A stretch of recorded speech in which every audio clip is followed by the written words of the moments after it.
Dan O'Brien and Donovan Brazier have been down similar paths. They both know the heartbreak of being a gold medal favorite who failed to make the Olympic team. Former decathlete Dan eventually changed the narrative by winning gold, now as an 800-meter runner, and Donovan is trying to do the same.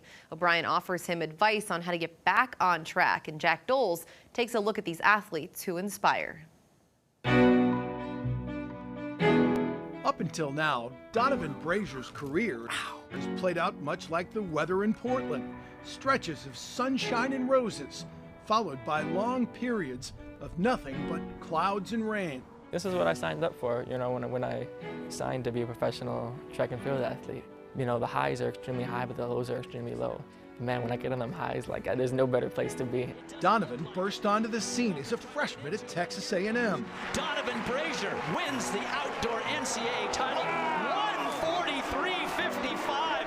He has just shattered the NCAA meet record. Fast forward to 2019, and Donovan had become an unbeatable force. He went nearly 2 years without a loss. I think there's definitely beauty in it because it's at one point in time, I'm able to say that I was the best, but I think it's also kind of a curse in track and field where it's you're always looking to the next greatest thing. Years later, he's still searching. In 2021, a foot injury knocked him off the fast track and put a damper on his Olympic dream. Brazier's in trouble. Brazier is in huge trouble. At the COVID-delayed Tokyo trials, he faded down the stretch and finished last, more than 5 seconds off his world championship time. Have you ever felt disappointment to the level that you did when you did not make that team? I don't think so. No, not even close, actually. Hey. Man, I forget how tall you are. How you doing, man? Good to see you. Dan O'Brien knows the feeling all too well. In 1992, he was the man to beat in the decathlon. Unfortunately, Dan failed to clear the bar in the pole vault. He no-heighted, an abrupt end to his chances of competing in Barcelona. It was a little shocking. I wondered what was going to happen next.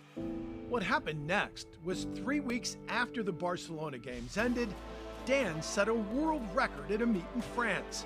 He went on to become a world champion and won the gold in 1996, climbing back to the pinnacle of his sport following a devastating fall from grace, something he isn't shy about sharing. That was my opening bar.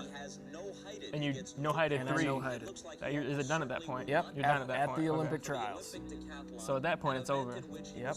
Is failure the greatest teacher? In my opinion, it is, all right? You hear it constantly in the business world. If you want to sell more, fail more. Do you work with a sports psychologist? Not currently, I don't. Okay. No. It changed everything for me. And I probably watched that video 1,000 times. I learned more from one day in New Orleans than I did all of those successes combined. Those are the moments we learn the most from. Is your failure? Yeah. Donovan, on the other hand, has never watched his race from the Olympic trials, and he has no plans of doing so.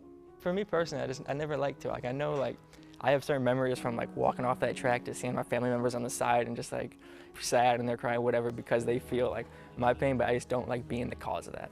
While Donovan may not follow Dan's words of wisdom step by step, the knowledge that it can be done has given him hope that he can redeem his dream.